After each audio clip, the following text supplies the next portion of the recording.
Hi, everyone. Mike White here. Welcome to this week's blog post.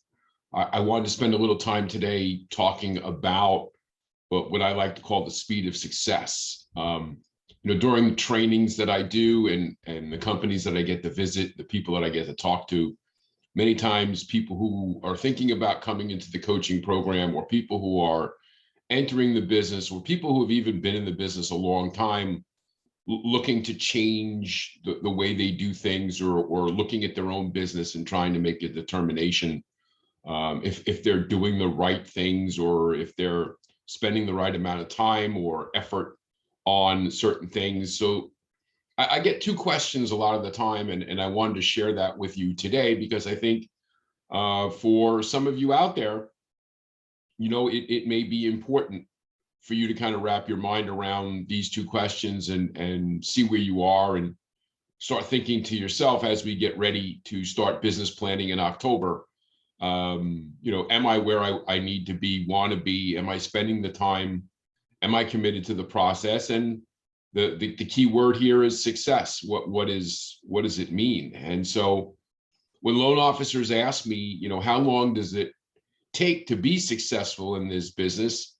I think the other question that I get the most is how many hours a week do I have to work? I think they're interchangeable with people back and forth about, how long does it take to be successful in this business, and how many hours a week, sometimes more than others. But both questions are important and certainly open for discussion, and can be different for just about everybody. Because my first response to people who ask how long does it take to be successful generally is, the response is, well, what do you consider to be a success? Different people have different feelings on what success means to them. It could be units, it could be dollar volume, it could be income, it could be all of those things divided by the amount of time they spend working. So it's important that we think of these things and have a specific target as to what we have identified for ourselves as what is successful. Is it doing a certain number of units, or making a certain amount of money, or in combination with working a certain number of hours, or taking a certain amount of time off? These are all important. But the importance is also not just did it happen once, but is it something that is taking place over time? Because I believe longevity matters. There are a lot of people who come in with strategies and get into a marketplace and do a lot of stuff, and they're like the shooting star. They come into the market and they're really bright for a really short period of time, and then everything kind of falls apart. But to me, what successful is, and I've always maintained the definition for me that as a basis, is if you're closing 8 to 10 loans a month by yourself in your market, and you're managing to do that in about a 50-hour work week, and you're able to consistently turn in those numbers, I think those are targets that are certainly worthwhile. And I think it becomes important that you realize that should be at least an objective. You may not decide that you ever want to grow any further than that, but the good news is that 8 to 10 units a month in just about every market, based upon your compensation, loan sizes, and whatever you're seeing, that should be a significantly positive lifestyle for your, in your return and compensation for what you're getting paid to what the cost of living is in your market.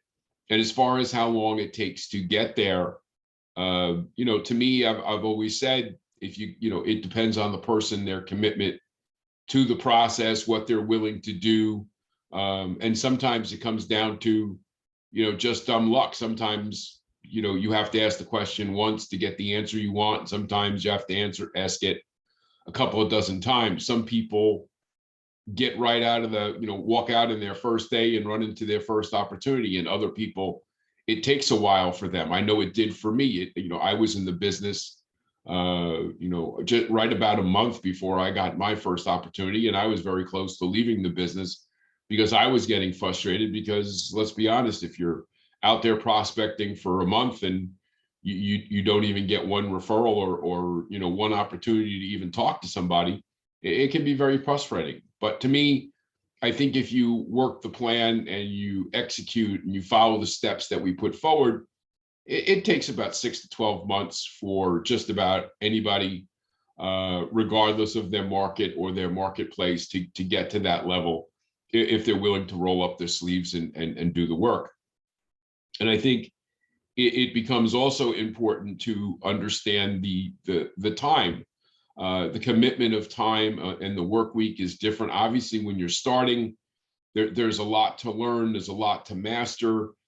Things take you longer to do than others because you haven't developed a rhythm. You haven't mastered the mechanics of how your process works. There's a lot of adjustments to make.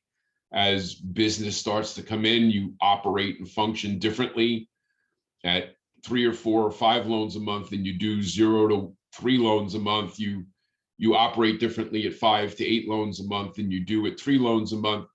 The good news is, with that increased repetition, your speed tends to pick up. Your systems tend to get better because you've had the repetitions to work the bugs out.